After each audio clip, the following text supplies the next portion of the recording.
Todos ustedes. Buenísimo. ¿Arrancamos nosotros entonces? Dale, sí. Bueno, yo soy Sofía Garro, está también Ligia Fórmica, somos socias en esto que se llama Almerix.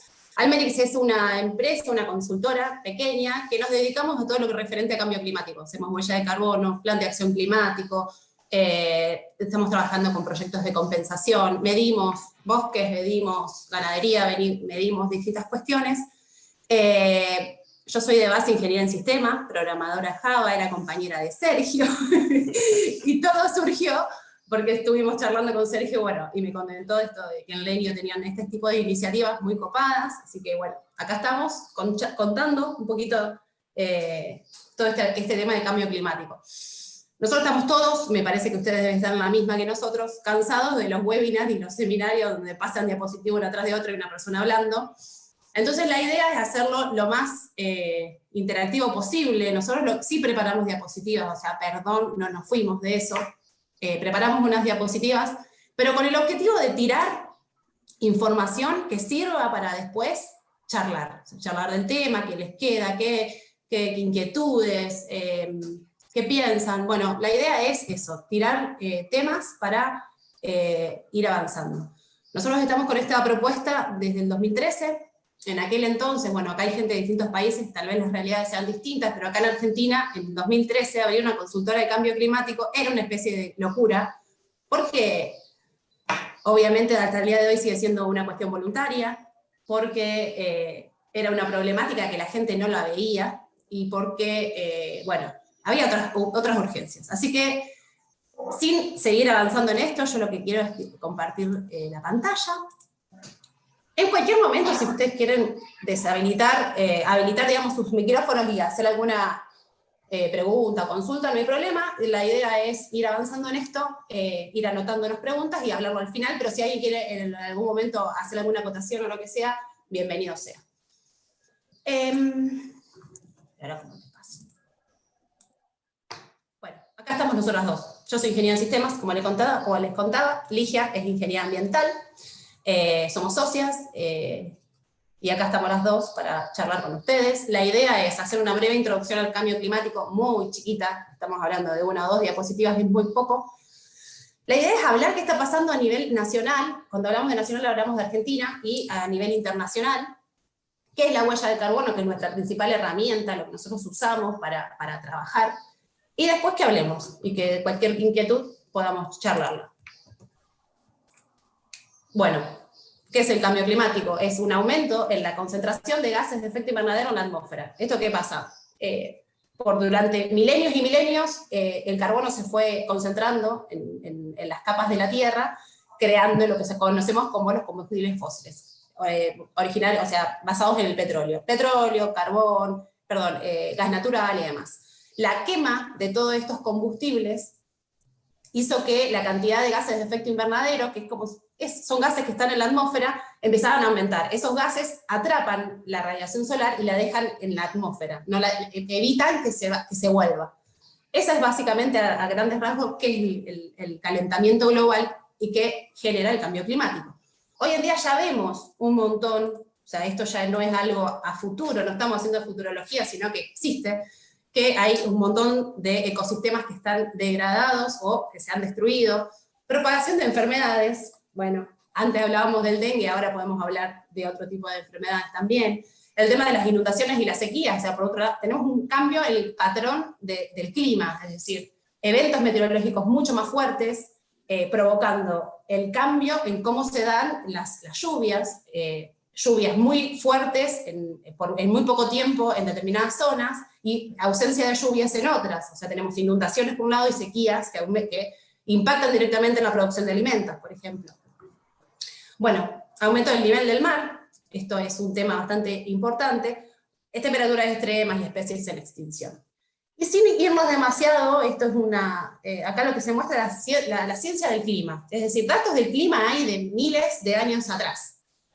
¿Cómo se hacen? Son estudios hay distintas metodologías, hay distintas formas de estudiar cómo fue el clima 1000 años atrás, que tienen que ver, por ejemplo, con, sacan burbujas de aire del hielo, hacen perforaciones del hielo a determinada profundidad, y depende de la profundidad, te va a dar un determinado momento en el tiempo, y dentro de esas burbujas se conoce, por ejemplo, cuál es la composición de dióxido de carbono de la atmósfera hace 300 años atrás.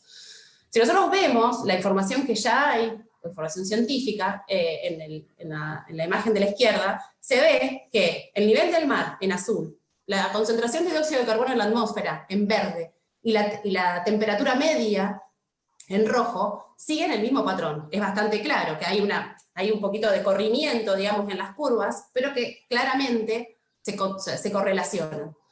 ¿Y por qué les muestro esto? Porque si vamos al verde, ya hubo en algún momento de la era de la Tierra concentraciones de gases de efecto invernadero como las que tenemos hoy en día. Hoy estamos superando los 400 y pico partes por millón, es mucho. Y el tema es que la curva, ahora yo no se las mostré, pero crece de una manera impresionante, o sea, muy abrupta. Imagínense que acá el verde, fíjense que está hasta 300, ahora estamos 400 partes por millón, o sea que creció en 40 años muchísimo. ¿Qué pasa si yo analizo, si acá se analiza, cuál era el nivel del mar a concentraciones de dióxido de carbono similares? Y lo que vemos es que el nivel del mar era 6 metros más. O sea que es un dato bastante interesante para analizar de qué es lo que está pasando con estas curvas. Y con 6 metros más, esto sería el planiferio. Todas las partes rojas estarían bajo el agua. Y decimos, sí, claro, hay un montón de tierra para pisar, no nos vamos a ahogar, pero la realidad es que la mayoría de las grandes urbes están situadas donde están los puntos rojos, donde están las líneas rojas. O sea que la cuestión económica, social y un montón de consecuencias sería terrible. Es decir, es momento de que hagamos algo. Y hagamos un poco de, ¿qué es esto de todas las mil? Disculpen, pero bueno, se me pegó algo en el medio que no debería ser ahí. Ustedes disculpen, pero cosas que suceden. Hay algo acá que no debería ir. No problema. Se veía igual, Viana, ¿eh? No Sí, se veía, pero era un tema que no era. Ahí está. Ahora volvemos, porque no tenía nada que ver una cosa con la otra. ¿Qué está pasando a nivel internacional? A nivel internacional el tema del cambio climático no es algo nuevo. Se está hablando desde antes de 1997. Ese fue un hito, pero antes ya con la Convención Marco de Naciones Unidas se empezó a hablar del tema como eje, no como problemas ambientales abiertos, sino como eje. En el 97 el protocolo de Kioto fue importante porque se definieron las bases para que los países empiecen a ponerse de acuerdo en reducir las emisiones. El 2015 lo acabo de borrar, entre las cosas que borré recién, pero me lo acuerdo, así que se los voy a contar qué pasó en el 2015. Pasaron 3 cosas importantes en el 2015. En el 2015, por un lado, salieron los Objetivos de Desarrollo Sostenible. Los Objetivos de Desarrollo Sostenible son como una nueva versión de los Objetivos del Milenio, y los Objetivos de Desarrollo Sostenible son como un mapa de ruta hacia dónde debería ir la humanidad para hacer las cosas bien. Los Objetivos de Desarrollo Sostenible son 17, y lo interesante es que, ¿por qué lo ponemos como un hito en cambio climático? Que hay un objetivo, el objetivo 13, que es específico de cambio climático, es acción por el clima. Es decir, dentro de los objetivos el cambio climático tiene un papel, digamos, primario, si se quiere. También en el 2015 salió la encíclica papal, en donde el Papa hablaba del cuidado de la casa común y hablaba muchísimo sobre el tema del cambio climático.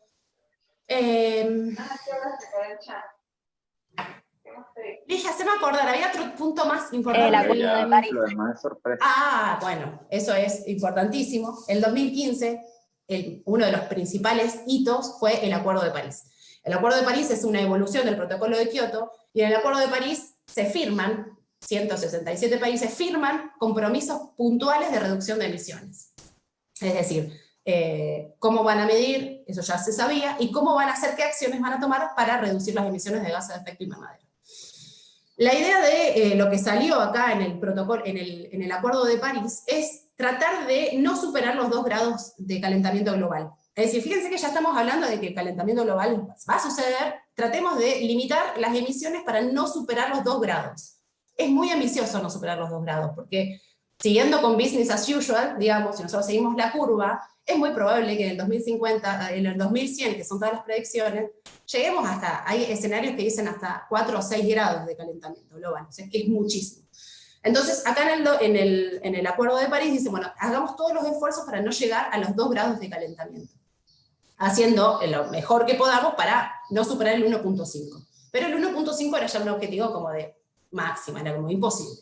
Sin embargo, en el 2018, en el IPCC es como, es el panel intergubernamental de expertos frente al cambio climático, son científicos de todo el mundo, que son quienes se encargan de hacer todos los informes anuales sobre cómo viene el tema del cambio climático. Hay 4 o 5 informes anuales, uno orientado a las bases físicas, es decir, qué está diciendo la ciencia, otro orientado a medidas de mitigación, cómo reducimos, otro orientado a adaptación, es decir, qué acciones tenemos que hacer para que la sociedad y la humanidad se adapte a lo que ya sabemos que va a suceder. El IPCC en el 2018 saca un informe que dice que es una locura superar el 1.5, es decir, llama a tomar acciones urgentes para que la comunidad internacional haga todos los esfuerzos que pueda para no superar el 1.5. Es decir, los 2 grados del Acuerdo de París 3 años después fue cambiado, digamos, el objetivo ya no es 2 grados, es 1.5. Sin embargo, no fue tan, o sea, en realidad sacaron este informe y había distintas opciones, o sea, la comunidad internacional podía decir, bueno, sí, vamos a actuar y vamos a tomar el 1.5 como referencia, o podía decir, bueno, no sé, qué sé yo, vamos a hacer lo que podamos, y esa segunda fue la realidad. Dijeron, bueno, sí, vamos, qué sé yo, y la realidad es que hoy en día, todo lo que es Estado, todos los años cada país que está en el Acuerdo de París hace su aporte, se llaman contribuciones nacionales de reducción. ¿Qué es lo que dice? Dice, yo estoy haciendo todo esto y voy a hacer todo esto, y todo eso se mide, es decir, si yo hago todo esto, ¿cuánto voy a reducir? Y no llegamos ni ahí a los 2 grados, o sea que el 1.5 todavía es una utopía. Después pasaron también cosas interesantes. En el 2019, por ejemplo, las empresas, yo no sé si ustedes conocen lo que son las empresas B. ¿Alguien me puede decir si conocen lo que son las empresas B? ¿Si las escucharon nombrar? Sí, hay digamos, una propuesta como para certificar empresas B que tienen algunos ciertos beneficios también. Perfecto, bueno, como para decirlo en 2 palabras. Fiscales, ¿no? En algunos sitios dan incluso ventajas fiscales ese tipo de empresas. Bien. Bueno, pero para llevarlo a qué es la empresa B, al margen de los beneficios que pueda llegar a tener ser una empresa B, el otro día escuché una frase que está muy buena de Pedro Tarac, que es quien impulsa lo que es el sistema B en Argentina, y él decía, imagínense los principales problemas de la humanidad, imagínense cualquiera, busquen una solución y que esa solución sea rentable, es decir, que vos puedas hacer un negocio con esa solución. Eso es una empresa B, es decir, es una empresa que tiene como una misión, y su misión tiene que ver con la resolución de un problema de la humanidad, pero es una empresa, no es una ONG. Es una empresa, tiene sus balances, es económicamente sustentable, es decir, hacer un negocio, hacer una empresa en función a resolver un problema de la humanidad. Eso es el concepto de empresa B. ¿Qué pasa en el 2019? Por lo menos, no fue en Argentina. Las empresas B se comprometieron a ser carbono neutro para el 2030. Eso fue interesantísimo porque el rol de lo que son las empresas privadas, o sea, el público privado, empezó a tomar realmente cartas en el asunto, digamos, pues se puso la bandera del cambio climático y está haciendo una movida realmente interesante. Como eso, después hay otros ejemplos que después les voy a contar. En el 2020, todos conocemos que llegó acá, por lo menos en esta zona, el COVID, y acá vemos distintas cosas. Ventajas, ha habido ventajas, al menos nosotros vemos que hay algunas ventajas, esto de poder reunir a gente de todo el mundo a un clic, ustedes por ahí estaban acostumbrados, pero nosotros no, o sea, la gran mayoría de las empresas, al menos en Argentina, no lo veía como una opción viable, esto de poder juntar gente de todo el mundo en el mismo momento, solamente haciendo un clic en la computadora. Muchas de las acciones que nosotros veníamos haciendo, que consideramos que eran sí o sí presenciales, nos dimos cuenta que no son necesariamente presenciales, y la más importante que nosotros vemos es que el tema del ambiente en general empezó a estar un poco más, la gente tomó conciencia, digamos, mucha gente empezó, y empresas empezaron a verlo como algo necesario. O sea, hay que moverse para este lado, porque por este lado viene el futuro. También hay otra cosa, y es que la crisis que viene, que ya estamos viviendo por el COVID, va a necesitar una reactivación económica brutal. Entonces, ahí tenemos dos caminos que son inciertos. Por un lado, reactivemos la economía, cueste lo que cueste, haciendo las cosas como podamos hacerlas, o usemos este parate para reactivar la economía de una mejor manera, considerando cuestiones ambientales, siendo socialmente más responsables. ¿Qué va a pasar? No se sabe, obviamente va a haber un porcentaje que va a ir por un lado o por el otro, pero bueno, eso es algo que se puso por lo menos dentro del mapa mental de las empresas. También pasó algo interesante, muy interesante. Ahí yo les menciono acá en la diapositiva lo que se llama SME Climate Hub, es como una iniciativas internacionales para que las empresas se involucren en el tema de cambio climático. Hay un montón. Esta que se llama SME Climate Hub es de Naciones Unidas, y básicamente lo que es una iniciativa para que el sector privado, específicamente pymes, es decir, pequeñas y medianas empresas, puedan sumarse a la movida de cambio climático. Pero algo más interesante todavía es el tema del Pacto Verde Europeo. Capaz que acá hay gente de esta zona y lo tiene un poco más claro, pero el Green Deal, Europa, se quiere posicionar como carbono neutro para el 2050. Después Ligia les va a contar un poco más cómo las empresas o cómo se mide esto del carbono en el desarrollo económico, pero es un objetivo sumamente ambicioso, es terriblemente ambicioso esto de que Europa quiera hacer carbono neutro para el 2050, y claramente es un hito.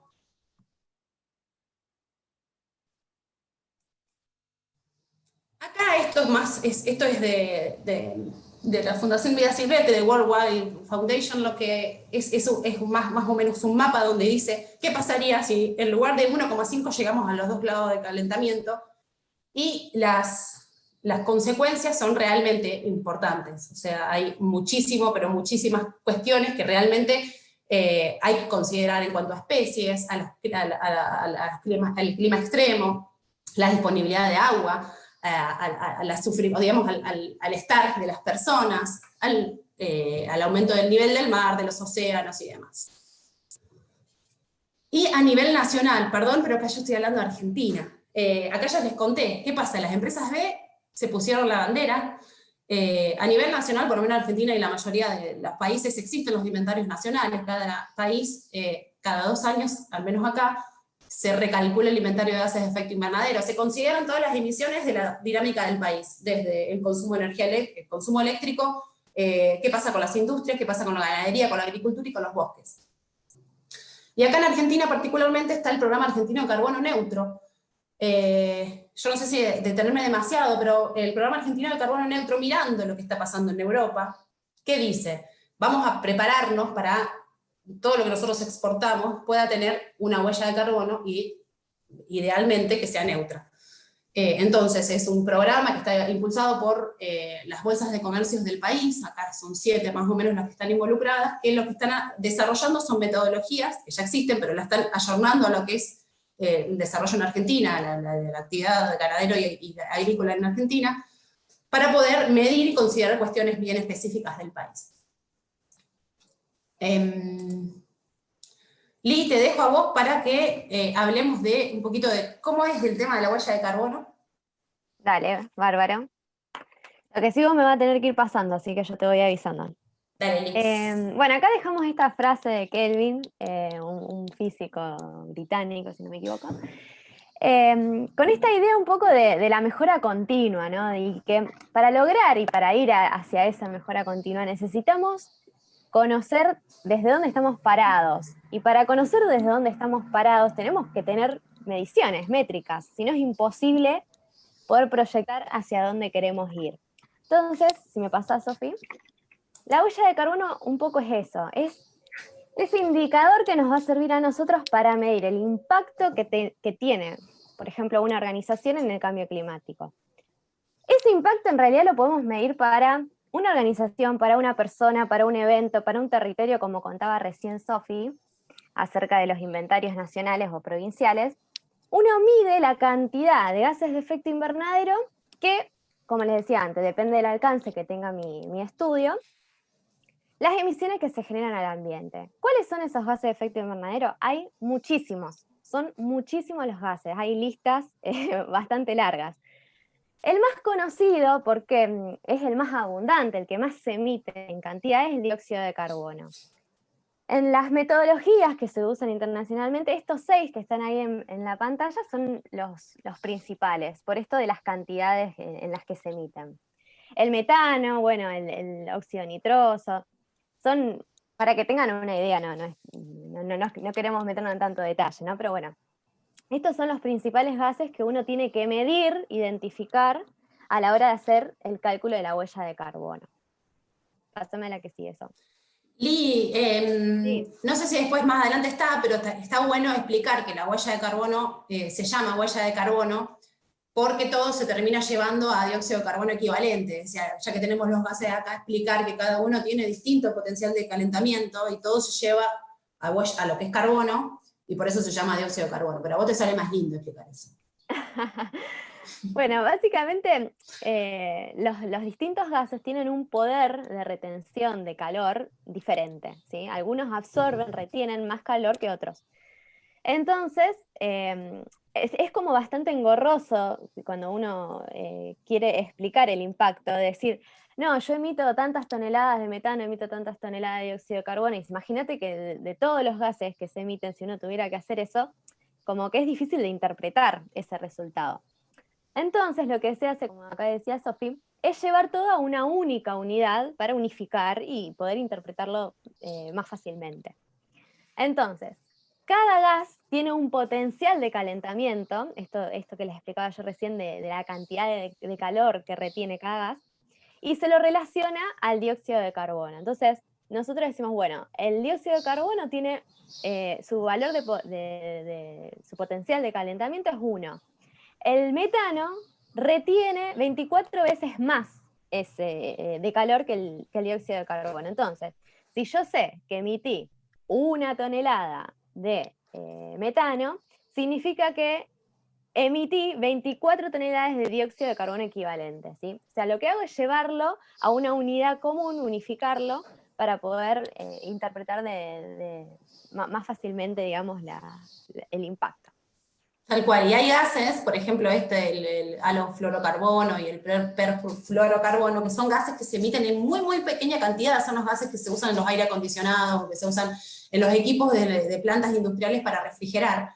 Se emiten muy poco, porque es poco lo que se emite, pero el problema es que tienen un potencial de calentamiento de 1500, 2000, 3000, hay algunos, depende del gas, así que por eso es que están listados como principales, como uno de los más importantes. Son valores muy, muy altos. Sí, tal cual. ¿Paso, Li? Sí, por favor. Bueno, esto también, la idea no es entrar en tecnicismos, pero bueno, para que tengan una idea general de qué implica, o sea, cómo yo calculo esa huella de carbono. Básicamente lo que necesitamos son 2 datos principales. Uno es el dato de actividad. El dato de actividad lo que me hace es, de alguna forma, medir el grado del nivel de la actividad que está generando la emisión de gases de efecto invernadero. Pongámoslo en un ejemplo para que se entienda mejor. Yo necesito saber, por ejemplo, la cantidad de energía que estoy consumiendo. Necesito conocer los kilowatt-hora consumidos. Necesito conocer los litros de combustible, de gas natural, de GLP, bueno, el combustible que sea que estoy quemando. Necesito conocer la cantidad de residuos que yo genero y que, bueno, después tendremos que ver si van a relleno sanitario, si se lo composta, bueno, se verá el tratamiento específico, pero necesito de alguna forma medir esa fuente de emisión que me está generando los gases de efecto invernadero. A eso lo llamamos dato de actividad. Y después lo que necesito conocer es el factor de emisión, es decir, por cada unidad de dato de actividad, cuánto yo estoy emitiendo de ese gas de efecto invernadero. Entonces, por ejemplo, por cada kilowatt hora, yo necesito conocer cuántos gases de efecto invernadero se emiten. Para eso, bueno, hay bases de datos a los que uno puede recurrir. Y es importante que sea acorde ese factor de emisión, o sea, la red argentina de energía eléctrica tiene un factor de emisión diferente a otros países, porque la energía se produce de diferentes formas. O sea, ustedes saben que podemos producir energía en una central térmica quemando combustible, o la puedo producir con un parque eólico o un parque solar, donde obviamente el impacto va a ser mucho menor. Entonces, es importante, cuando uno hace este tipo de estudio, elegir factores de emisión que sean acordes al lugar donde yo estoy y en el tiempo también, porque obviamente esos factores de emisión se van actualizando en función de datos de mejor calidad que uno va obteniendo y demás. Entonces, bueno, básicamente es bastante más complejo en algunos sectores, pero bueno, la idea general de la metodología de cálculo es esta. Pásame lo que sí eso.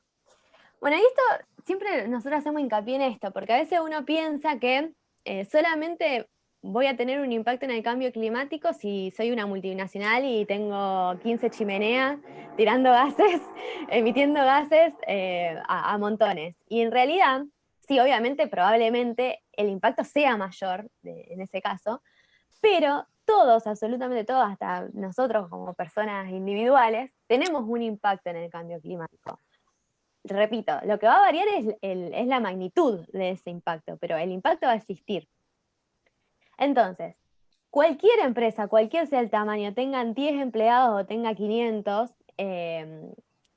y no solamente si fabrican un producto, ¿sí? O sea, si yo brindo un servicio y tengo una oficina, también voy a tener un impacto. ¿Y cómo tengo ese impacto? Bueno, como un poco ya les estuve anticipando con lo que les decía anteriormente, ¿no? Pero bueno, al consumir energía eléctrica, yo estoy teniendo un impacto. Es un impacto indirecto quizás, porque, o sea, yo no estoy quemando combustible acá para que me funcione mi lamparita, pero si esa energía se produjo en una central térmica donde se quemaron combustibles, en esa central se estuvo produciendo una emisión, ¿sí? No está directamente relacionado, pero bueno, también lo tenemos que contemplar. Bueno, si consumimos cualquier tipo de combustible, también lo tenemos que tener en cuenta. La movilidad, sí, o sea, repito, salvo que uno tenga un auto eléctrico y que esa energía se haya producido con paneles solares, también indirectamente nosotros, perdón, al quemar combustible, estamos impactando en el cambio climático. Con los residuos lo mismo, los residuos, sobre todo la fracción orgánica, al momento de descomponerse, se producen gases de efecto invernadero, ¿sí?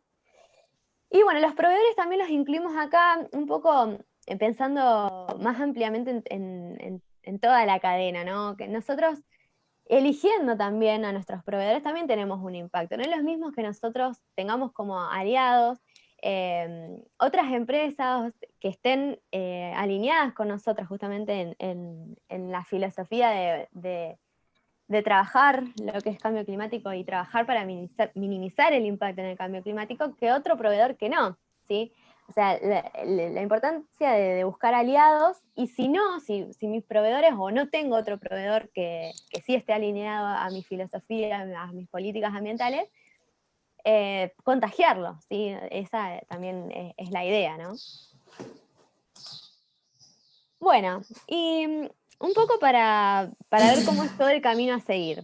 En una primera instancia lo que uno hace es definir el alcance de la propuesta, o sea, cuáles van a ser las fuentes de emisión que uno tiene que contabilizar.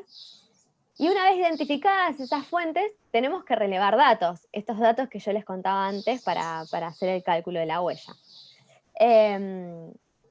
Una vez que uno consigue todos esos datos, los tiene que procesar, hacer los cálculos propiamente dichos. Y a partir de esos cálculos se hace todo un análisis, se interpretan esos resultados, se sacan conclusiones, se elabora todo un informe.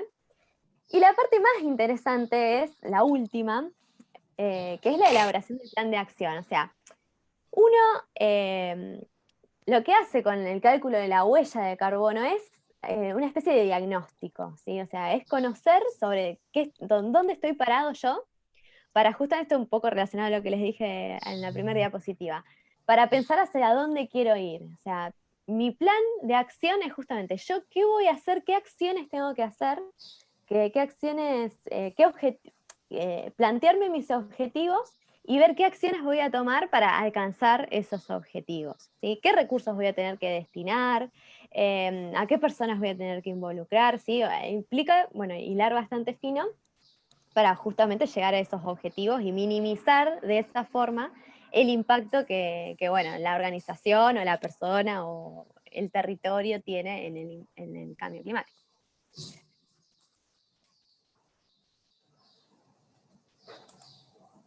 Bueno, un poco ese eran los disparadores que trajimos con Sofi para empezar a hablar, para escucharlos, para saber si tienen inquietudes. Bueno, también como para cerrar la idea, ustedes, por ahí, si bien está orientado a empresas, también la idea es verlo desde el punto de vista de personas, nosotros como personas. Y si nosotros hablamos como personas, es decir, yo, ¿qué impacto tengo? Uno habla, que como lo mostró Ligia claramente, el tema de consumo de energía, el consumo de combustibles. Ella hablaba de proveedores que también se pueden incluir a los clientes, y eso tiene que ver también con el tema de consumo responsable, las compras responsables. Tiene mucho que ver el tema de comprarle al vecino, comprar a los que están enfrente, a comprar cuestiones, productos y contratar servicios, en realidad productos que vienen desde muy lejos. Eso tiene un impacto bastante importante. Y hay un tema que me gustaría ver qué opinan, el tema de alimentación. Y ahí, no sé qué opinan ustedes, pero si yo les digo, en cuanto a alimentación, ¿qué es lo primero que se les viene para reducir su huella de carbono? Plásticos. ¿Cómo? Los plásticos. Dejar de comer vacas. Yo tengo una idea. Por ejemplo, yo hacía la comida los fines de semana y, o sea, cocinaba una sola vez y era como un gasto único. No tenía que hacerlo durante toda la semana. Pero eso. Bien. El otro es el consumo de carne directamente. Bien. Bueno, ahí les quería hacer una charla más. Les quería contar un poquito más. ¿Qué pasa con la ganadería? Los observadores, disculpen, pero nosotros estamos hablando parados en América del Sur. Y la ganadería, en todos lados, está sumamente penalizada. O sea, existe una enorme tendencia de decir, no, si queremos acelerar el cambio climático tenemos que ser todos vegetarianos o veganos. Y la realidad es que existe una enorme cantidad de información. O sea, yo no estoy defendiendo, no quiero con esto defender a la ganadería, pero lo que me gustaría es poner el tema y que lo pensemos por lo menos. La ganadería no es lo mismo, la ganadería emite mucho, pero no es lo mismo tener una vaca libre en el pasto y en el campo que tener un feedlot. Entre una cosa, después existen también, por ejemplo, lo que se llama la ganadería regenerativa. La ganadería regenerativa, para el que le interese, si quieren busquen lo que se llama OBIS 21, con B corta, OBIS 21. La ganadería regenerativa tiene el concepto de que en realidad lo que se está haciendo es activar una bomba de carbono positivo, ¿no? No es que una bomba que va a explotar, sino que en realidad con este tipo de metodologías para hacer la crianza de las vacas, uno en realidad lo que está haciendo es capturando carbono en el suelo. A ver, cuando hablamos de suelo, actualmente hay toda una movida también de análisis de qué pasa con el suelo, porque si bien el problema es gigantesco, porque realmente es muy grande, y el tema de la pérdida de carbono del suelo es muy grande, porque hacemos agricultura de manera que no se debe hacer, porque se deforesta, por un montón de cuestiones, el suelo en el mundo está perdiendo carbono, pero también es la gran solución. O sea, si nosotros logramos cambiar la forma en la cual los suelos del mundo capturan carbono, hay una solución enorme ahí, porque la cantidad de carbono que se puede incorporar en el suelo es muy grande, así que hay un montón de líneas de investigación a ver qué hacemos con el suelo. Pero ¿qué pasa? Yo les decía la ganadería. ¿Qué pasa? Si hacemos ganadería regenerativa, lo que se estudia es que, por cómo está la dinámica del desarrollo de la vaca, en realidad, esto para contarles rápidamente, explicado por un ingeniero en sistemas, así que ustedes disculpen, pero es un campo donde se divide en todas parcelitas. Entonces, todas las vacas comen en una parcelita. Y también defecan en esa parcelita. Al día siguiente se mueven a la siguiente parcelita y así van rotando por todo el campo. Esto lo que hace es que las pasturas tengan vacas, imagínense, una vez al año. No es tan así, tan calculado, pero vos tenés una carga de animal en ese pedacito con bastante tiempo, el tiempo suficiente que está estudiado para que todo el pastizal esté en el mejor momento para ser comido. Entonces, por un lado, tenés que la vaca va a aprovechar todos los nutrientes, y por otro lado, que ese pasto ya capturó un montón de carbono. Entonces, este tipo de cuestiones estudian y analizan que en realidad este tipo de metodologías para el cuidado de ganado están haciendo un bien y no un mal. Desde esta opción que sería como lo más innovador y lo más nuevo, hasta el feedlot, que sería lo más contaminante, en el medio hay un montón de opciones. Entonces, hay que ver, acá en Argentina, no es de Argentina, sino que hay un grupo que se llama Grupos de Productores del Sur, que está Argentina, Uruguay, está Paraguay, y ellos lo que están investigando es cómo demostrar que la ganadería con determinadas condiciones no es tan contaminante. El IPCC que les conté antes, que es todo lo que se usa para hacer los inventarios nacionales, cuando vos tenés vacas en pastura, por defecto te está diciendo tu balance es cero, es decir, se mete lo mismo que se emite, entonces las pasturas no se consideran como captura de carbono. Y en realidad hay un montón de investigaciones para el lado de decir, no, paren, acá como estamos haciendo ganadería, probablemente haya captura de carbono. Así que bueno, eso es más o menos lo que está pasando con la ganadería, al menos en esa zona. Como, bueno, por lo menos ponerlo en discusión, no es tan así, digamos. Depende de cómo se críe la vaca, básicamente. Y ahora que está tan en boga con el tema de las factorías de cría de cerdo acá en Argentina, que está la discusión, y obviamente ya hay experiencias por ahí para lo que decía, creo que Ligia antes, de la equivalencia de la unidad de carbono equivalente que se genera a partir del gas metano de cría de cerdos, y hay experiencias justamente para reducir eso, capturando el gas para otros usos o quemarlo, que parece por ahí en algunos casos parece como contraintuitivo quemarlo, pero justamente es como que ese gas metano quemado tiene un menor impacto sobre el cambio en general. Creo que se congeló Sofía del comentario. Sí, se congeló con tu comentario. Sí, Sergio, ¿no? Que hablaba recién, sí, tal cual, sí. Por ejemplo, bueno, Sofi ya calculo que en cualquier momento vuelve. Por ejemplo, en los rellenos sanitarios que se produce gas metano, por ley, si ese gas metano no se aprovecha, no se puede ventear directamente, o sea, hay que quemarlo justamente por esto que vos decías, o sea, se va a disminuir el impacto porque va a tener, al no emitir metano porque se lo quema, el potencial de calentamiento es menor y por eso el impacto disminuye. Pero sí, totalmente, tenés toda la razón. Sí, por ahí venía el comentario eso, que no necesariamente es un rubro específico el que causa más daño, sino a veces cómo se encara la actividad y hay formas de compensar. Sí.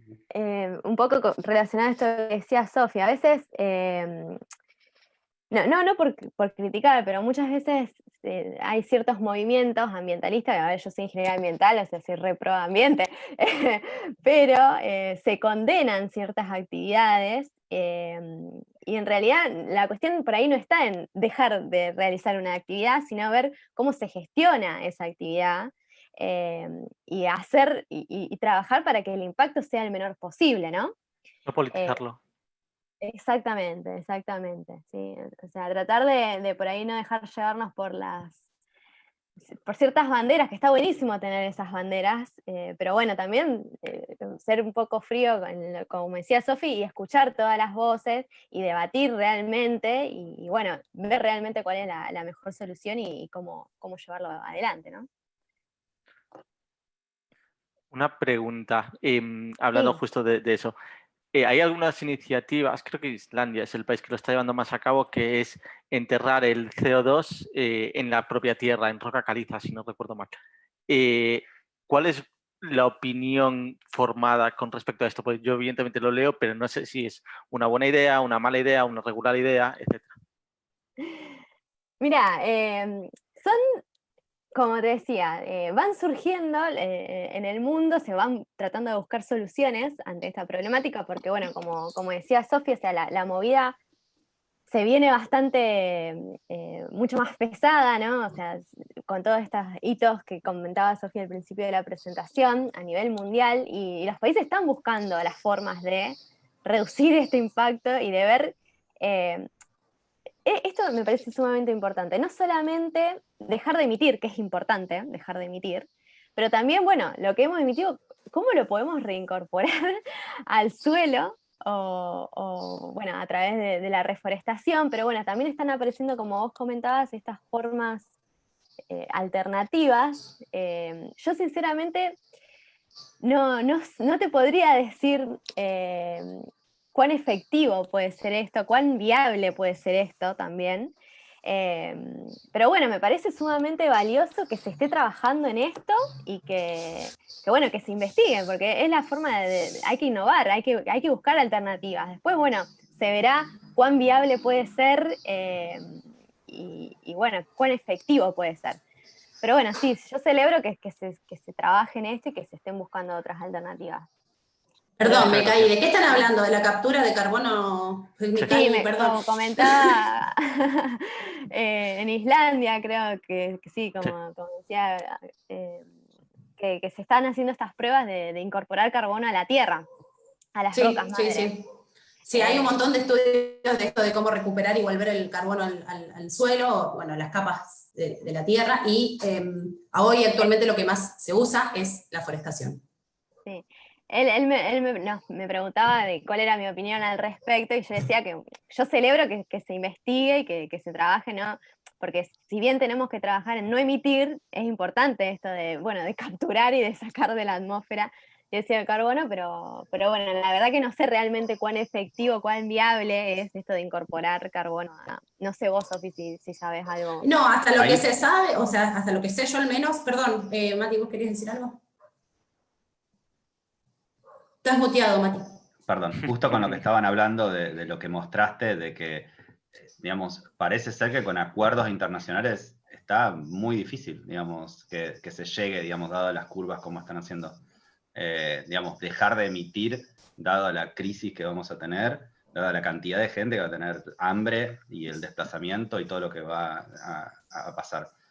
Directo a India, parece ser como que algo, o sea, la solución tiene que estar por la innovación, de ver cómo hacer para, no sé, para inventar algo para obtener ese dióxido de carbono de alguna manera, ¿no? O simplemente, digamos, no sé, sin estas alternativas, hay chance todavía de solo con acuerdos internacionales de que esto cambie. Pues yo lo veo muy negro a esa parte. Eso es negro. Perdón, sí, se termina, Sofía, perdón. No, dale. No, mi punto era ese, si ustedes desde su lugar, que por ahí tienen más experiencia, ¿cuál es el plan B, ¿no? En el caso que digamos, concientizar no funcione? Porque hay como técnicas más... pero es que es una realidad, o sea, sería genial que lo podamos hacer, pues es lo mejor, pero vos tenés que convencer a toda una población mundial. Hay intereses privados, públicos, como decían recién, politizar y demás. Y nada, no sé, hay un plan B. Yo estaba viendo justo un video de geoingeniería que hablaban de tirar gases en la atmósfera para... Una locura. Pero bueno, que tiene efectos que nadie sabe qué puede pasar. Son como cosas muy experimentales en este momento, pero en un punto, si no lográs concientizar a toda la población, ¿hay plan B? Bueno, el plan A sería que los países se comprometan y lo hagan, y claramente, por lo que vemos, eso viene re negro. Para mí el plan B hasta ahora es el sector privado. Y el plan C se está desarrollando, ojalá que se llegue a una solución que pueda ser replicable en todos lados, que es el tema de ver tecnologías, digamos, masivas de captura de carbono para volverlo a la Tierra. Eso sería como, el plan B y el C pueden ir paralelos. Lo que pasa es que hasta ahora todos los desarrollos son a nivel experimental, no están, hay empresas que están funcionando en esto, pero todavía son tecnologías muy caras que no se aplican a nivel, digamos, global. Entonces nosotros lo positivo que vemos es la movida del sector privado. ¿Por qué? Porque ya hay un tipo de conciencia, digamos, de triple impacto, de economía circular, de empresas B, donde ya todos estos temas se dan por sentado, que uno tiene que tener un impacto positivo. No estamos hablando de un impacto neutro, sino positivo. Y acá viene también a colación todo el tema de, que también es controversial, de los bonos de carbono. Es decir, vos tenés una empresa, vos querés ser carbono neutro. En algún momento vas a necesitar emitir, porque es imposible ser carbono neutro por motus propio, porque algo siempre emitís. Tus empleados no pueden llegar todos en bicicleta, vas a necesitar hacer un viaje, vas a necesitar tener energía eléctrica. Y acá viene otro tema, que es el tema de los bonos de carbono. Es decir, forestemos todas las islas que se quemaron, y con el carbono, con todo el ahorro que todo eso va a suponer, lo puede, de alguna manera, compensa las emisiones de toda otra empresa. Entonces, los fondos de esta empresa para su plan de acción van hacia la forestación de la isla, las islas van a tener mejores condiciones porque reciben fondos, y esta empresa puede de alguna manera compensar, siempre y cuando esta empresa haya hecho todo lo posible para reducir sus emisiones, digamos. Eso sería lo que son los bonos de carbono. Ese es otro mecanismo que es a nivel internacional llevado como más grande, se usa como mecanismo para reducción de emisiones, forestar, instalación de paneles de plantas fotovoltaicas, la instalación de plantas eólicas y demás. Hay un montón de proyectos de compensación de emisiones. Un mercado, es decir, todo esto de carbono lo meto dentro de un mercado y transacciono con todo eso. Es bastante también controversial. Hay quienes están muy en desacuerdo y hay quienes lo ven como una opción, digamos, de reducir las emisiones de alguna manera. No sé si te respondí. Sí, o sea, entiendo, pero eso lo noto como que siguen siendo más cuestiones de seguir insistiendo con la población, el sector privado y demás, y tratar de balancearlo. Y buscar, o sea, siendo realistas en lo que quiere decir balancear, como decís vos, el cero es muy difícil de obtener, pero bueno, sería el plan Z, si querés, peor caso. Sí, tal cual. Cosas así masivas, que son experimentos globales, digamos, que te pueden salir para cualquier lado. Sí, esto lo del mercado de carbono está desde el protocolo de Kioto, se implementaron los distintos tipos de mercado de carbono, si estamos hablando del 97, tiene un desarrollo importante, metodologías internacionales, certificaciones internacionales, hay un montón de trabajo hecho con eso y es algo que existe.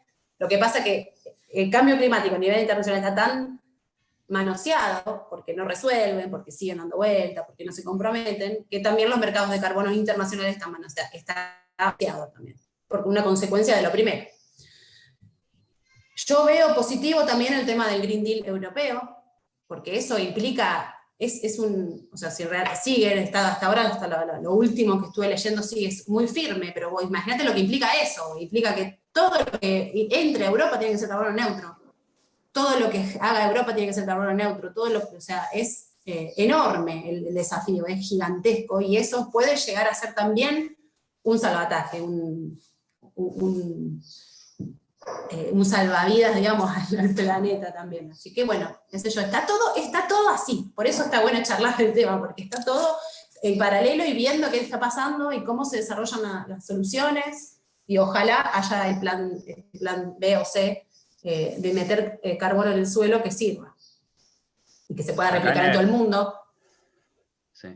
Acá en Europa, dos cosas que están pasando que son interesantes con eso, es que los países están poniendo ya una fecha límite para cuando dejan de vender autos a combustión, que eso está bueno, digamos, y digamos, a nivel tipo Inglaterra ya está, digamos, Dinamarca, digamos, un montón de países, y después que hay muchas de las ciudades están empezando a probar cómo hacer para que los centros sean sin autos, haciendo que la circulación sea más fácil para las bicicletas, digamos, muchas calles peatonales. No sé, en Barcelona, por ejemplo, están haciendo una iniciativa muy linda en donde se cortan, digamos, dejan solo calles, una cada 5 o cada 10, no sé cuánto era, y se arman como bloques enteros peatonales, y los autos solo van por esos bloques. Por cómo está la ciudad es fácil de hacerlo, digamos, y todo adentro queda peatonal, digamos, te quedan un montón de bloques peatonales, y los autos yendo solo por las arterias. Y ese tipo de transformaciones así tan grandes en las ciudades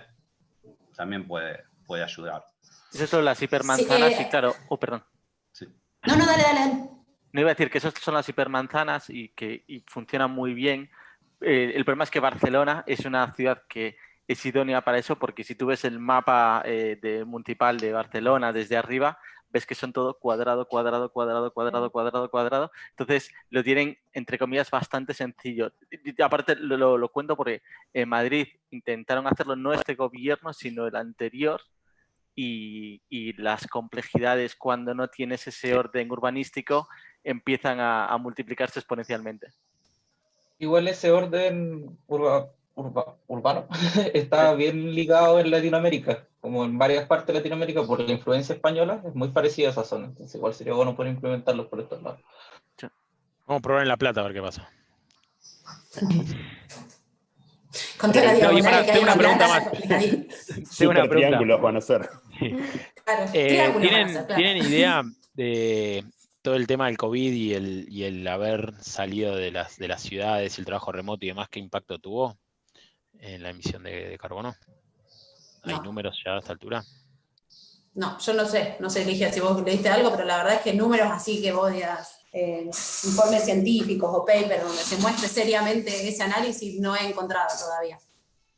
No, yo tampoco. Lo que pasa es que hay que considerar que está bien, vos no tenés la oficina abierta, pero tenés, en lugar de 30 personas en una oficina o lo que sea, tenés 30 casas funcionando, que por ahí sin COVID esas 30 casas no estaban, capaz que de 8 de la mañana a 5 de la tarde estaban inactivas, o sea que hay que ver qué tanto, sí se reduce lo que es movilidad, pero el consumo de energía hay que ver, depende mucho de cómo es la oficina, la cantidad de gente y cómo son las casas, entonces es muy difícil poder estimar.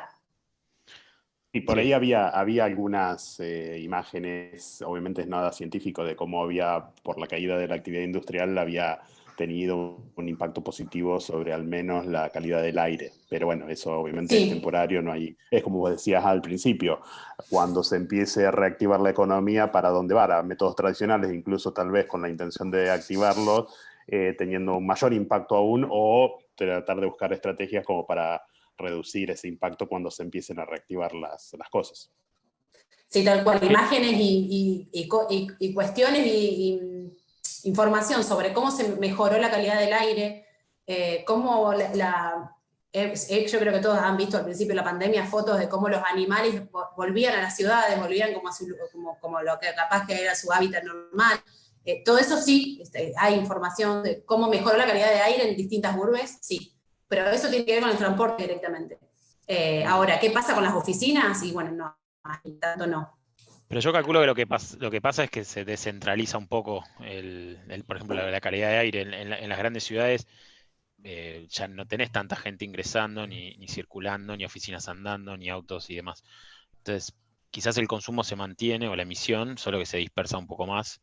Y también un poco cambiaron algunos hábitos de lo que vos decías, ¿no? Ahora tenés las casas andando más horas, pero también cambia el tipo de consumo que uno genera porque o sea, uno compra mucho más local, quizás sin tanta, o sea, al principio viste las bolsas y todas esas cosas nadie quería porque no sabías cómo era que se transmitía el virus, digo. No sé, es muy nuevo todavía, por eso no sé si hay números ya, pero cambiaron muchos hábitos de la población en ese sentido, sobre todo en las grandes ciudades. Así que sería interesante ver cómo impacta eso. Y también un poco medir en la vuelta cómo, digamos, a dónde llegamos. Igual el impacto de carbono es tan variado que hasta tus correos tienen un cierto impacto. Así que el aumento de los correos que se enviaron durante lo envían afecta en eso, entonces es terrible. Sí, y Amazon, que le encanta meter cartón y plastiquitos y cositas. Sí. Martín seguro puede por ahí, no, tu email, el correo live también tiene un impacto. Y son como 4 gramos por correo. Refrigerar esos correos. Sí, tal cual. Y por Zoom, ahí eso... hay que medir Zoom cuánto emite, por cada reunión, cuánto estamos generando. Por ahí, Sofi, por ahí obviamente lo voy a plantear porque es lo que me pasa a mí. A veces es como que por cómo se plantean cómo se bajan los mensajes desde las organizaciones o de los gobiernos, es como que genera a veces una falsa sensación de ser eco-friendly, por el hecho de que uno ve como su área de impacto, su casa. Dice, cambié 3 lamparitas bajo consumo y ya dice, yo soy eco-friendly. Pero, o como también hablaban antes, por ahí Ligia mencionaba que por ahí pasa principalmente digamos, en los países centrales que tienen mayor poder adquisitivo, y como planteaba Matías, que de la transformación para prohibir autos a motores de explosión en Europa. Obviamente eso también hay que ver un poco más macro, porque un auto eléctrico tal vez necesita 50 kilos de cobre, y la explotación en minas a cielo abierto de ese cobre tiene un impacto tremendo, y tal vez el país central que lo consume no mide dentro de su huella o dentro de su inventario, no lo considera, pero está teniendo un impacto tremendo en otro país que obviamente incluso a veces con legislación un poco más débil que no tiene ningún control. Lo mismo también con la generación de la energía, o sea, yo puedo tener el auto, un Tesla con súper eficiente, pero la usina que genera la electricidad funciona con combustibles fósiles y es básicamente lo mismo. Entonces por ahí hay que mirar un poco más allá digamos, del impacto inmediato, la zona inmediata, sino tener un panorama un poco más macro para ver cuál es el impacto. Por ahí, como decía Cristian, creo, obviamente uno a veces no considera que tener 10 años de spam almacenado en Hotmail puede tener un impacto, y sí lo tiene porque eso está guardado en un data center que consume energía, y tal vez si esa energía se generó, ya no, tal vez no con combustibles, bueno, sí, tal vez, porque hay un montón de data centers que están funcionando a base de gas, y obviamente tiene un impacto, y uno no lo considera como dentro de su impacto en el ambiente, y sí, hay acciones mínimas. Obviamente todo ayuda, todo sirve. Reemplazar las lámparas incandescentes por bajo consumo es buenísimo, tratar de pasarse a LED es buenísimo, pero también hay que ser consciente de que cómo se produjo eso y cómo se recupera eso una vez que se extinga o que se termine su vida útil. Sí, y a veces tal cual. lleva eso a una falsa sensación de ser eco-friendly, y bueno, hay que repensar por ahí. Bueno, a colación de esto, nosotros lo que le mostramos acá y lo que hicimos un poquito de mostrarle es lo que sería una huella de carbono de una empresa o llevado también a la persona. Pero después existe también lo que se llama huella de carbono de producto, y ahí se hace un análisis del ciclo de vida, es decir, para producir este panel solar vos necesitaste todos estos insumos, cada uno de estos insumos necesitó toda esta energía y se tuvo que transportar tantos kilómetros y emitió tanto. Y cuando yo lo tiro, digamos, la disposición final o el fin de vida de este panel solar, tiene que necesita tanta energía para poder hacer una disposición adecuada. O sea que está también el concepto de esto de huella de carbono de productos, es decir, cuando vos vas a comprar un producto, acá no existe, pero probablemente ustedes en otros países lo han visto, puede tener una huella, tiene como una etiqueta, una ecoetiqueta se llama, donde te muestra la cantidad de gases de efecto invernadero emitidos para producir ese producto. Que consideraría un poquito más grande, es lo que vos estás hablando. Claro. Y por ahí lo otro que a veces también está buenísimo, las iniciativas para reciclado, pero por ahí obviamente también hay que seguir educándonos, porque uno no puede excluirse del problema, con el hecho de, si bien reciclar es importante, me parece que justamente por ahí es producir lo menos posible, y obviamente ser crítico o ser más consciente al momento de consumir más en lo local, y consumir tal vez cosas que no requieran tanto empaque, que es totalmente descartable, y eso va directamente al relleno sanitario y se usó 30 segundos tal vez. Entonces por ahí empezar a ese tipo de conductas que está bueno el reciclado, pero es mejor aún en la no generación. Tal cual, el mejor residuo dicen que es el que no se genera, o sea que la realidad es que a la hora de comprar lo ideal es realmente asegurarnos que lo que estamos comprando lo necesitemos, y si podemos ir un poquitito más allá, pensar qué vamos a hacer con el empaque, qué puedo comprar para que no... O sea, yo lo que hice fue una vez hice una práctica, me puse un desafío de un día no generar basura, un día nada más. Es imposible.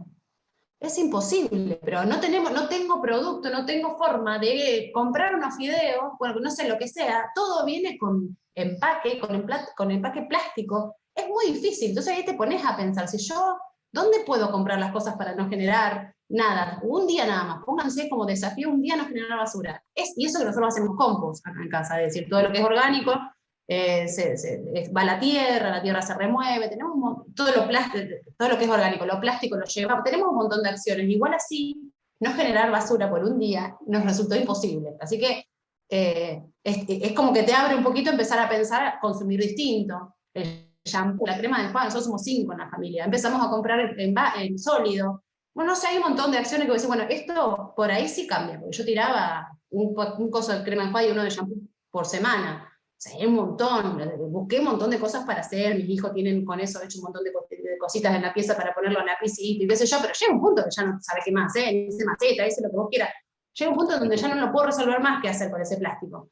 Y bueno, entonces está bueno pensarlo. Sí, elegir un poco mejor. Yo quería preguntar, ¿cómo se balancea al final? Y entiendo que no es que sean opuestos, pero ¿cómo se balancea progreso económico con evitar al máximo el impacto ambiental, porque al final, o sea, es deuda que te estás comprando, pero todo lo que produces económicamente ahora lo vas a perder en 50 años porque viene un montón de problemas, pero la realidad es que también necesitas el progreso económico a corto plazo porque también tienes un montón de gente, tienes 1 billón de personas pobres en el mundo que tienes que sacarlos de la pobreza por humanidad, por justicia. ¿Y cómo se balancea esa ecuación? Porque es realmente difícil. Sí, es re difícil y el problema creo que en el mundo es el tema de la urgencia. Hay tantas cuestiones que son urgentes para la vida misma, que esto también es urgente para la vida misma, pero todavía podemos seguir soportando, digamos. Es muy difícil, yo no tengo una respuesta para eso, es una pregunta muy difícil.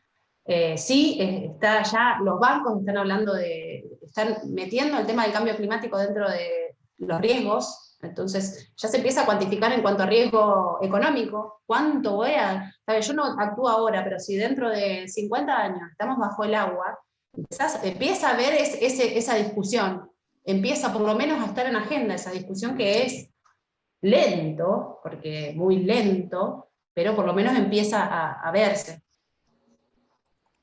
Una pregunta aquí. Las plantas recicladoras de Suecia que reciclan, como, no sé, 90 y pico % de la basura y qué sé yo, digamos, ¿por qué no van todos para allá? O reciclar también tiene su emisión y hay un trade-off ahí de cuánto reciclo, cuánto emito al reciclar, no sé, o sea, ¿por qué no vamos todos para esos modelos?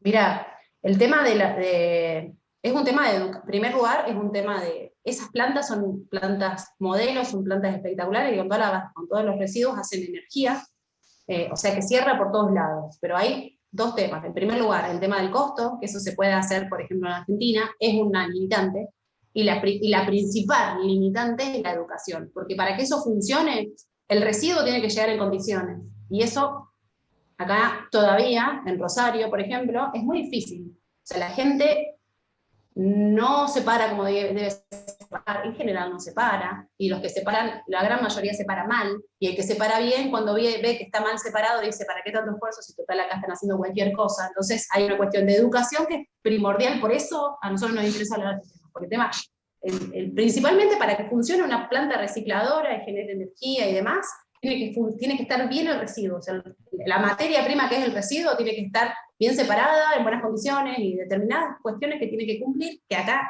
al momento, por un tema de educación es imposible. En ese camino vas, pero también es lento.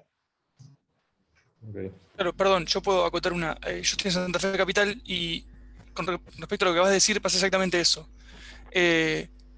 La municipalidad tiene muchos problemas en separar, muchos problemas en educar la separación, y cuando hay otros chicos que están mucho con el reciclaje lo quisieron hacer de forma privada, la municipalidad no los deja tener horarios privados de recolección y no les da lo que ellos recolectan, y si ellos ponen a gente a recolectar no pueden pagarles, entonces todo el sistema de recolección sigue dependiendo de que haya cartoneros o gente que sigue lamentablemente en un estado de pobreza y tampoco es viable. Entonces eso que vos acabas de marcar es como, el chico que vive conmigo es ingeniero mecánico, está muy involucrado y es un punto de quiebre gigante que no parece tener una resolución fácil medio de ningún lado. No, sí, es un tema re difícil porque capaz que, vuelvo a repetir, en otras latitudes puede ser distinta. Acá, por lo menos en Argentina, está muy retrasado el tema de educación ambiental. Yo lo veo en mis hijos que están mucho más avanzados que lo que éramos nosotros, pero de todos modos eso es algo que viene lento. Y no me acuerdo qué te iba a decir, más importante. Pero bueno, se me fue la idea, así que sí. Bueno, acá en Rosario se logró un sistema, una implementación mixta que fue interesante, que fue la reconversión de los cartoneros y gente que hacía recolección informal, incorporarlos en cooperativas, o sea, se implementó la separación en origen, la recolección diferenciada, y esa gente por ahí trabajaba haciendo recolección informal o cartoneando, hoy está en centros de reciclaje que lo que hacen es una clasificación y tienen una actividad económica alrededor de eso, que digamos es una articulación entre público y privado. Obviamente tiene sus deficiencias, hay fallas seguramente, pero bueno, por ahí debería estar más el Estado controlando a las empresas adjudicatarias del servicio de recolección y justamente digamos, ejecutar su poder de control y hacer que la empresa contratista cumpla la licencia con la licitación, las condiciones de la licitación, que muchas veces no pasa. Y básicamente acá creo que hace unos años era una enorme, creo que no sé cuánto impacta sobre el presupuesto municipal, pero creo que salía hace 4 o 5 años, ya salía 1,5 millones de pesos por día la recolección de residuos en Rosario. Sí, Hoy, no sé,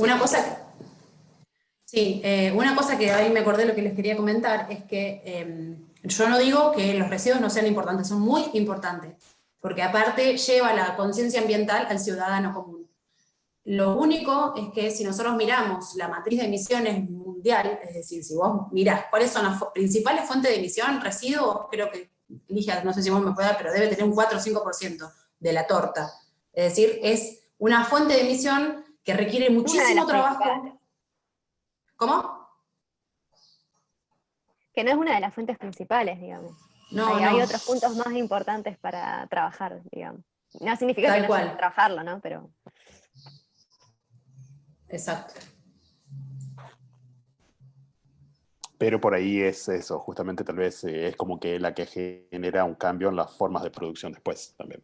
Exactamente, O sea, exactamente. Tiene un impacto no significativo, pero si uno como consumidor empieza a elegir mejor, eso genera un impacto en la forma en que se produce después a mayor escala y obviamente tiene impacto en el sector industrial y ahí sí son los que, digamos, los que son los principales actores en la generación de gases de efecto invernadero. Pero bueno, es un granito de arena lo que uno genera, lo que uno cuenta contra la generación total, pero si empieza a ser más exigente en cómo consume y elige mejor, obviamente eso va a llevar a un cambio en general en la industria de cómo se produce. Exactamente, a eso es lo que es muy importante lo que va a decir, porque la generación de residuos, si bien tiene, como les decía, un 4 o 5%, no me acuerdo, lo que tiene es un impacto en la sociedad. Y si hay el mercado se mueve por la demanda, si la demanda empieza a exigir conciencia ambiental, entonces no va a quedar otra que se tenga que mover. ¿Me explico? Entonces, sí o sí, por ahí, si no viene de arriba hacia abajo, el cambio tiene que ser de abajo hacia arriba. O sea, hay que ver cómo nos involucramos, básicamente. De acuerdo. Yo tengo una pregunta, porque acá como que se habla bastante cómo medir en las empresas, en las grandes empresas, en pymes, cuando mucho, pero cómo uno en la casa, digamos, puede medir cuán grande es su impacto, o por lo menos hacer un número para tener una idea y después de ahí decir, bueno, capaz que con esto puedo mejorar, capaz que haciendo esto puedo mejorar. Perfecto. Franco, hay un montón, no sé dónde estás vos, pero hay un montón de calculadoras online, de calculadoras de huella de carbono personal. Básicamente lo que vos tenés que tener para sentarte, elegir una, si vos querés después que te pasen un email, yo te listo las que existen. Probablemente vas a tener la huella, depende de dónde existas, de un ciudadano español, o depende de dónde sea la calculadora. En Argentina hay, así que si vos estás en Argentina se puede buscar. Y básicamente vos vas a decir, bueno, yo voy a medir mi huella de carbono, entonces tenés que buscar todas las facturas de electricidad, vas a tener que buscar las facturas de gas natural que tenés, vas a tener que pensar la cantidad de kilómetros semanales, anuales que vos, y calculás la cantidad de kilómetros anuales que recorres en tu auto, qué características tiene tu auto. Todo lo que es vivienda se va a dividir por la cantidad de personas que viven en tu vivienda. Todo lo que es auto se va a dividir si vos compartís esos viajes. Y estas mismas calculadoras muchas veces lo que te permiten es compensar. Es decir, bueno, este es todo mi número y yo elijo, por ejemplo, que quiero poner 300 pesos a la forestación en tal lugar del mundo. Entonces ahí, de alguna manera, cerrás tu circuito. Bien, genial. Está buenísimo. Algunas calculadoras... como lo que vos decías, Sofi, por ahí uno a veces no tiene, y tiene que ver con lo que se hablaba antes, por ahí uno no tiene conciencia del impacto que tiene, incluso hacer una búsqueda en Google, y no sé, no me acuerdo quién era, si Martín puede ser, quien había pasado un buscador que justamente te da créditos verdes, se supone que con cada resultado de búsqueda te genera créditos verdes, y por ahí es interesante. Por ahí como primera opción, en lugar de ir a Google, tal vez usar estos que te generan esos créditos. Se llama Ecosia. Sí. Ahí está Martín diciéndolo también. Yo igual hice 3 búsquedas y me dijo que planté 5 árboles, así que estaría como dudando o no sé, o voy a buscar más ahí, digamos, porque fue como demasiado el impacto que tuve. Claro, muy generoso. Sí. No sé si querían hacerme sentir bien para que lo siga usando, entonces al principio te plantan árboles así como gratis. Puede ser. Ya haces 2 búsquedas y tenés medio bosque plantado y entonces te A cuenta de futuras búsquedas. Me voy a comprar 3 chocolates envueltos.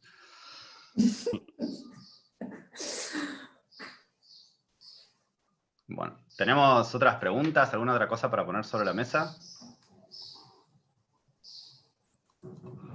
Me parece que no. Creo que se dio una muy buena charla, no sé qué opinan ustedes. Sí, buenísimo. Si era lo que esperaban. Sí, de una, buenísimo. Todo bárbaro. Muchísimas gracias. Después, si quieren, les puedo pasar también el video para que lo tengan. Y se los voy a pasar al resto de la empresa, que hay otras 60 personas probablemente, o 70 que lo puedan ver después. Así que la verdad que, nada, esto me parece que charlar de estas cosas, como dicen ustedes, y que ponerlo en la agenda ayuda muchísimo.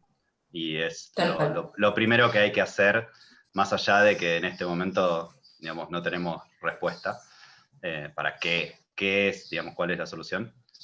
Si no la charlamos, nunca la vamos a tener tampoco. Por lo menos poner el tema en la agenda, que no es menor. Y que haya interés y que haya 40 personas conectadas, no es menor. Así que genial. Bueno, así que muchísimas gracias a todos y a todos también por sumarse, por las preguntas y por involucrarse. Gracias, Sofía y Ligia. Muchas gracias. Estuvo muy Gracias a buena. ustedes. Gracias. Muchas gracias. Chao, gracias. Chau.